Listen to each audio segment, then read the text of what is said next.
Hello दोस्तों, इस video में हम बात करने वाले हैं बिहार दरोगा मद्य निषेध की जो नई वैकेंसी आ गई है 2026 में, उसके बारे में। जी हां दोस्तों, अगर आप भी बिहार दरोगा मद्य निषेध की तैयारी कर रहे हैं तो ये वीडियो आप लोगों के लिए काफ़ी ज़्यादा महत्वपूर्ण और खास होने वाला है। तो चलिए स्क्रीन पे चलते हैं और स्टेप बाय स्टेप प्रोसेस सीखते हैं इसके ऑफिशियल वेबसाइट से कि कौन लोग आवेदन कर सकते हैं और योग्यता क्या होनी चाहिए इसके लिए, इन सारी चीज़ों को।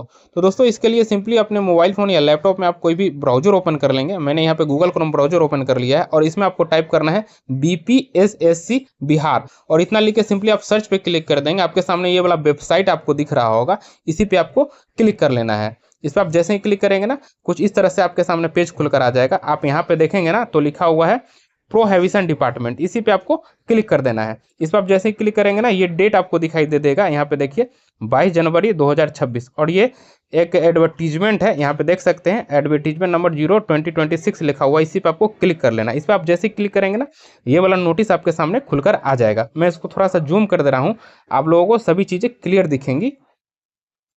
यहाँ पे आप ऊपर में देखेंगे ना तो मद्य निषेध उत्पाद एवं निबंधन विभाग बिहार सरकार में अवर निरीक्षक मद्य निषेध के रिक्त पदों पर ये भर्ती आ गई है, उसके बारे में जानकारी दी गई। यहाँ पे देख सकते हैं इसका ऑनलाइन आवेदन जो है 27 जनवरी 2026 से शुरू होकर अंतिम तिथि इसका 27 फरवरी 2026 तक रखा गया है।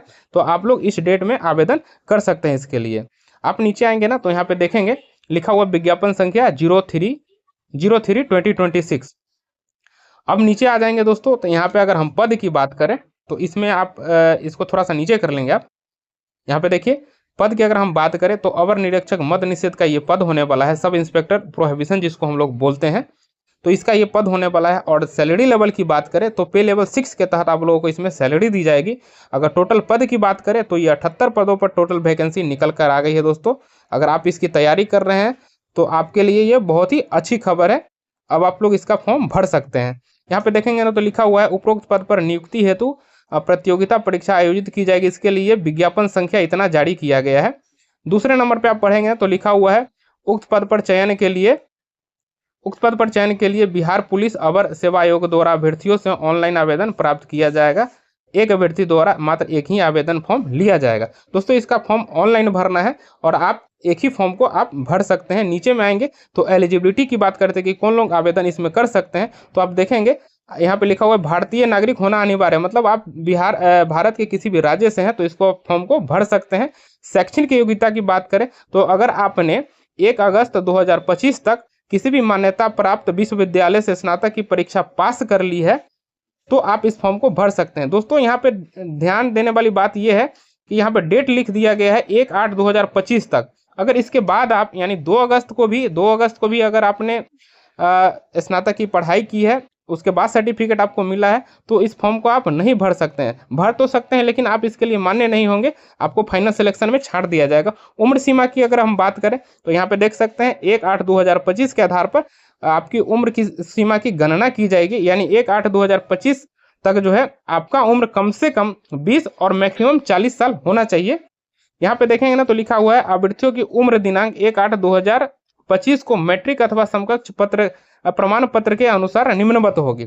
यानी आपका जो एज काउंट किया जाएगा मैट्रिक के सर्टिफिकेट में जो आपका एज है उसके हिसाब से। यहाँ पे देखेंगे दोस्तों तो ये अनारक्षित और सामान्य कोटि के पुरुषों के लिए न्यूनतम 20 वर्ष और अधिकतम 37 वर्ष रखा गया है तथा महिलाओं के लिए न्यूनतम 20 वर्ष और अधिकतम 40 वर्ष रखा गया है।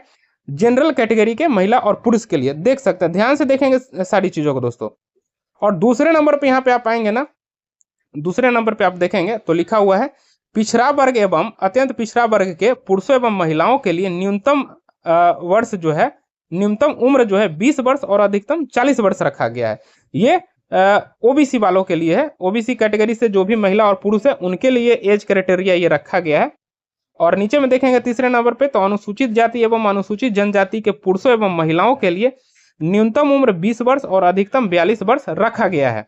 आप देख सकते हैं जो भी SC/SC कैटेगरी के हैं उनका जो है 20 वर्ष कम से कम और अधिकतम 42 वर्ष रखा गया है। तो सारी चीजों को आप लोग समझ लेंगे। आप यहाँ पे देखेंगे दोस्तों चौथे नंबर पे एक लाइन लिखी हुई है, यहाँ पे पढ़ लेंगे अच्छे से। बिहार के वैसे सरकारी सेवकों को उच्चतर वेतनमान की सेवा संवर्ग में जाने के लिए प्रतियोगिता परीक्षाओं में भाग लेने हेतु अधिकतम आयु सीमा 5 वर्ष की छूट दी जाएगी, जिन्होंने नियमित सेवा में न्यूनतम 3 वर्षों की अवधि पूरी कर ली हो। दोस्तों, इसका कहने का मतलब ये है कि अगर आप पहले से ही सरकारी जॉब कर रहे हैं और अगर 3 साल से कम आपने जॉब किया है तो इसमें आपको एक्स्ट्रा 5 वर्ष का छूट दिया जाएगा। यहाँ पे देखिए लिखा हुआ है, अगर आप ऑलरेडी गवर्नमेंट जॉब में हैं, गवर्नमेंट जॉब कर रहे हैं और 3 साल से आपने सेवा दिया है तो आपको इसमें और 5 साल का एक्स्ट्रा छूट मिल जाएगा।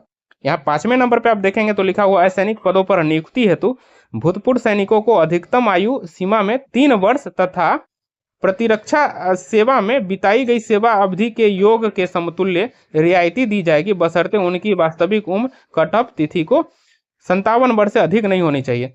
मतलब इसमें लिखा गया है कि कोई भी एक्स सर्विसमैन जो है अगर वो भी इस फॉर्म को भरना चाहते हैं तो उनको इसमें 3 साल का एक्स्ट्रा छूट दिया जाएगा, बशर्ते उनका उम्र जो है 57 वर्ष से अधिक नहीं होना चाहिए। ये बातें इसमें लिखी गई है, उनके लिए इसमें एक्स्ट्रा 3 वर्ष का छूट दिया जाएगा। आप नीचे आ जाएंगे ना, 6ठे नंबर पे देखेंगे अभ्यर्थी की उम्र की गणना मैट्रिक अथवा समकक्ष परीक्षा के प्रमाण पत्र में अंकित जन्म तिथि के आधार पर की जाएगी, ऐसा लिखा हुआ है। मतलब दोस्तों देखिए मैंने इसके बारे में पहले ही बता दिया है, आपका जो एज काउंट किया जाएगा मैट्रिक सर्टिफिकेट के अकॉर्डिंग, मैट्रिक सर्टिफिकेट में जो एज होगा उसके अकॉर्डिंग आपका एज यहाँ पे काउंट किया जाएगा। नीचे देखेंगे ना तो लिखा हुआ है 4 नंबर में अभ्यर्थियों की शारीरिक मानदंड यानी मापदंड जो है ऊंचाई, सीना और वजन के लिए कोई अंक दे नहीं होगा, परंतु सुविधाएं, देखिए दोस्तों इसके लिए कोई अंक नहीं मिलता है सीना, वजन और हाइट के लिए, लेकिन इसमें आपको क्वालिफाई करना जरूरी है। ऊंचाई की अगर बात करें तो अनारक्षित सामान्य वर्ग के पिछड़ा वर्ग के पुरुषों के लिए 165 सेंटीमीटर हाइट चाहिए। देखिए दोस्तों जनरल और ओबीसी कैटेगरी से जो भी मेल हैं उनके लिए 165 सेंटीमीटर का हाइट रखा गया है। दूसरे नंबर पे आप देखेंगे अत्यंत पिछड़ा वर्ग, अनुसूचित जाति एवं अनुसूचित जनजाति के पुरुषों के लिए न्यूनतम 160 सेंटीमीटर रखा गया है। ठीक है, ये आप देख सकते हैं। तीसरे नंबर पे देखेंगे ना तो सभी वर्गों की महिलाओं के लिए न्यूनतम ऊंचाई 155 सेंटीमीटर रखा गया है। दोस्तों जो भी महिलाएं हैं किसी भी कैटेगरी से हो तो उनका हाइट 155 सेंटीमीटर होना चाहिए। उसी के जस्ट नीचे आप देखेंगे ना तो सीना लिखा है पुरुषों के लिए। दोस्तों अगर पुरुषों के लिए अगर हम सीना की बात करें तो जो भी अनारक्षित यानी सामान्य वर्ग, पिछड़ा वर्ग एवं अत्यंत पिछड़ा वर्ग के पुरुष अभ्यर्थी है उनके लिए सीना बिना फुलाए 81 सेंटीमीटर, मतलब नॉन एक्सपेंडेबल वो चेस्ट जो है 81 सेंटीमीटर चाहिए और एक्सपेंड करके जो है 86 सेंटीमीटर चाहिए, ऐसा लिखा हुआ आप यहाँ पे देख सकते हैं। दोस्तों अगर आप दरोगा के कैंडिडेट हैं तो आपको पहले से भी पता होगा कि इसमें चेस्ट मांगा जाता है नॉर्मल 81 और फुलाने के बाद 86 यानी 5 सेंटीमीटर का एक्सपेंशन होना चाहिए। ठीक है, अगर आप ऐसा नहीं कर पाते हैं तो डिस्क्वालीफाई कर दिए जाएंगे। दूसरे नंबर पे देखेंगे ना तो लिखा हुआ है अनुसूचित जाति एवं अनुसूचित जनजाति के पुरुषों के लिए बिना फुला 79 सेंटीमीटर और फुलाकर 84 सेंटीमीटर। दोनों में आप देखेंगे ना तो 5 सेंटीमीटर का एक्सपेंशन मांगा ही जाता है। आप यहाँ पे देख लेंगे सारी चीज़ों को, अगर आप इसको फुलफिल नहीं कर पाते हैं तो आप डिस्क्वालीफाई कर दिए जाएंगे। ठीक है, अब देखेंगे ना यहाँ पे वजन के रिगार्डिंग कुछ लिखा गया, आप देख लेंगे सभी वर्गों की महिला उम्मीदवारों के लिए न्यूनतम वजन जो है 48 किलोग्राम होना चाहिए। दोस्तों महिलाओं का वजन भी इसमें मांगा गया है, अगर जो भी महिलाएं कम से कम 48 किलो के हैं तो वो इस फॉर्म को भर सकते हैं। यहाँ पे देखेंगे ना तो नियुक्ति प्रक्रिया की बात की गई है। दोस्तों देखिए आवेदन फॉर्म जब आप भरते हैं तो उसका स्क्रूटनी किया जाता है। ठीक है, आवेदन को चेक किया जाता है, अगर उसमें सब कुछ सही पाया गया तो आपका एडमिट कार्ड जारी कर दिया जाएगा और आप जो है परीक्षा में शामिल हो सकते हैं। अगर आपके आवेदन में त्रुटि पाया जाता है तो आवेदन यहीं पे आपका रद्द कर दिया जाएगा। इसलिए आप लोगों को ये सलाह दी जाती है कि जब भी आप फॉर्म भरेंगे तो बड़े ही ध्यान से और सारी चीज़ों को समझ के फॉर्म भरेंगे, नहीं तो अगर आपका आवेदन गलत होता है तो वहाँ से फॉर्म को रिजेक्ट कर दिया जाएगा, एडमिट कार्ड जारी नहीं किया जाएगा। मान लीजिए कि आपका सब कुछ सही है तो उसके बाद आपका एडमिट कार्ड जारी कर दिया जाएगा। प्रारंभिक परीक्षा में आप शामिल हो सकते हैं। प्रारंभिक परीक्षा की बात करें तो दोस्तों 200 अंकों की परीक्षा होती है जिसमें 100 सवाल पूछे जाते हैं और इसकी अवधि 2 घंटों की होती है। उसके बाद देखेंगे ना तो लिखा हुआ उक्त पत्र में सामान्य ज्ञान एवं समसामयिक मुद्दों से संबंधित प्रश्न पूछे जाएंगे। इनमें से कम 30% से कम अंक अगर आप लाते हैं तो ऐसे अभ्यर्थियों को असफल घोषित कर दिया जाएगा। और उसके बाद देखेंगे ना दोस्तों तो लिखा हुआ है वैकेंसी का 20 गुना सफल अभ्यर्थियों को चयन किया जाता है प्रारंभिक परीक्षा में। दोस्तों अगर आप प्रारंभिक परीक्षा देते हैं उसमें कम से कम 30% लाना अंक लाना आपको अनिवार्य है। अगर उससे कम लाते हैं तो आप डिस्क्वालीफाई कर दिए जाएंगे। मान लीजिए कि आपका 30% आ जाता है अंक, उसके बाद आप द्वितीय चरण के लिए चुन लिए जाते हैं, मतलब मेंस परीक्षा में आप शामिल हो जाते हैं। मेंस परीक्षा देखेंगे दोस्तों तो 2 चरणों में होती है जिसमें 2 पत्र शामिल होते हैं, यहाँ पे लिखा हुआ है। ठीक है, यहाँ पे देख सकते हैं प्रारंभिक परीक्षा में सफल अभ्यर्थियों को मुख्य परीक्षा में सम्मिलित होने का अवसर प्रदान किया जाता है। मुख्य परीक्षा में 2 पत्र होते हैं। प्रथम पत्र देखेंगे 200 अंकों का होता है, जिसमें 100 सवाल दिए जाते हैं, और ये 100 अंक का जो होता है, 200 अंकों का जो होता है, ये सामान्य हिंदी का पेपर होता है। पहला पत्र, प्रथम पत्र जो होता है सामान्य हिंदी का होता है, और दूसरा जो होता है वो जीके जीएस का होता है। मैं इसी वीडियो में आगे आपको बताने वाला हूँ। आप देखेंगे तो ये पहला पत्र जो होता है प्रश्न पत्र, ये 200 अंकों का होता है, जिसमें 100 सवाल दिए जाते हैं सिर्फ और सिर्फ हिंदी से। ठीक है, तो इसको आप समझ लेंगे। और इसका अंक जो है आपको मेधा सूची में नहीं जोड़ा जाता है, मेरिट लिस्ट में इसका अंक नहीं जोड़ा जाता है। यहाँ पे आप देखेंगे तो ख में लिखा हुआ द्वितीय पत्र सामान्य अध्ययन, सामान्य विज्ञान, नागरिक शास्त्र, भारतीय इतिहास, भारतीय भूगोल, गणित एवं मानसिक योग्यता जांच से संबंधित होगा। द्वितीय पत्र का पूर्णांक भी 200 अंकों का होगा, जिसमें प्रश्नों की कुल संख्या 100 होगी एवं परीक्षा की अवधि 2 घंटे की होगी। दोस्तों आप देख सकते हैं सारी चीजों को। अब हम आते हैं, अगर आप ये दोनों क्वालिफाई कर लेते हैं तो आपका तीसरा चरण होता है फिजिकल का। फिजिकल के लिए आपको बुलाया जाता है। तो फिजिकल की अगर हम बात करें तो यहाँ पे देख सकते हैं लिखा हुआ है दौड़, यानी 1600 मीटर का दौड़ आपको जो है दोस्तों 6.5 मिनट में क्वालिफाई करना होता है। ये पुरुषों के लिए है। 1600 मीटर के लिए आपको 6.5 मिनट का टाइम दिया जाता है। अगर इससे आप ज़्यादा समय लेते हैं तो आपको डिस्क्वालीफाई कर दिया जाता है, फिर आप वहीं से छट जाएंगे, आगे के इवेंट्स में आप शामिल नहीं हो पाएंगे। सभी कोटि के महिलाओं की अगर बात करें तो 1 किलोमीटर का दौड़ होता है, और इसके लिए अधिकतम 6 मिनट का समय दिया जाता है महिलाओं को। अगर वो 6 मिनट में दौड़ नहीं कर पाती हैं तो महिलाओं को असफल घोषित कर दिया जाता है। ऊंची कूद की बात करें दोस्तों तो यहाँ पे देख सकते हैं सभी कोटि के पुरुषों के लिए नीचे में आप देखेंगे 4 फीट का जो है हाई जंप रखा गया है। कम से कम आपको 4 फीट हाई जंप करना होगा। अगर इससे आप कम करते हैं तो आपको डिस्क्वालीफाई कर दिया जाएगा। महिलाओं की बात करें तो 3 फीट का हाई जंप रखा गया, कम से कम उनको 3 फीट हाई जंप करना होगा, और अगर वो इतना नहीं कर पाती हैं तो उनको भी डिस्क्वालीफाई कर दिया जाएगा।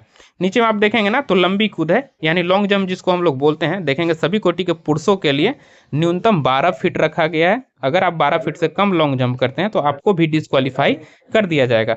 महिलाओं की अगर बात करें तो महिलाओं के लिए 9 फीट का जो है लॉन्ग जंप रखा गया है। महिलाएं 9 फीट से कम अगर लॉन्ग जंप करती हैं तो उनको भी डिस्क्वालीफाई कर दिया जाएगा। आगे के इवेंट्स में जैसे गोला फेंक होता है उसमें वो शामिल नहीं हो पाएंगे।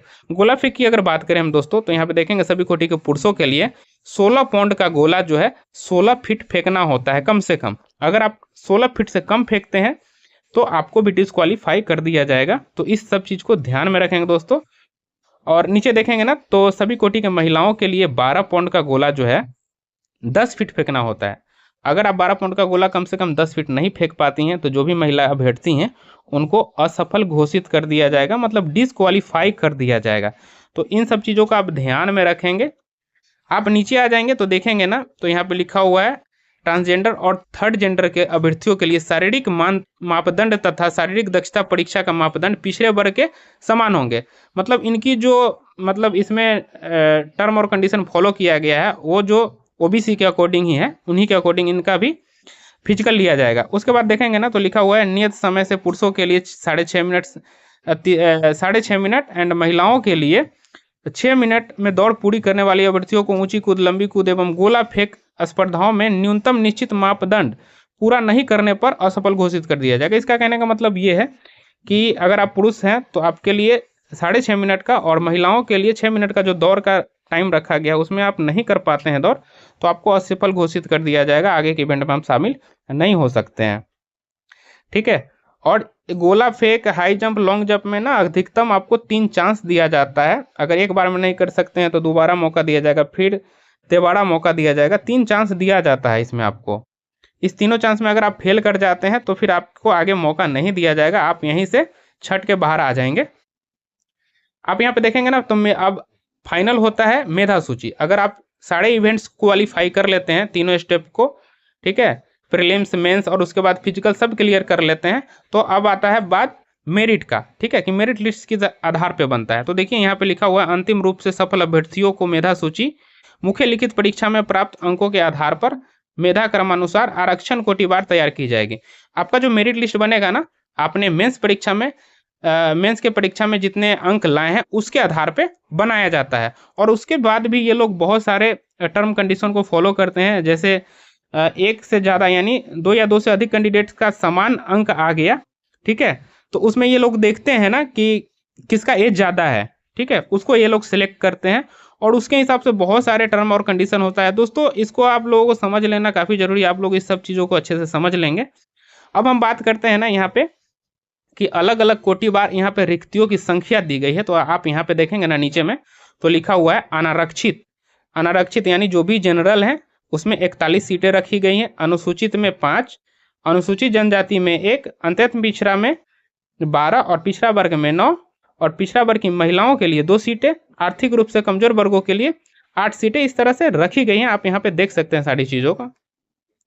दोस्तों ये वीडियो काफ़ी लंबा हो गया है, लेकिन सारी चीज़ों को डिटेल में मैंने यहाँ पे कोशिश किया है आप लोगों को समझाने का।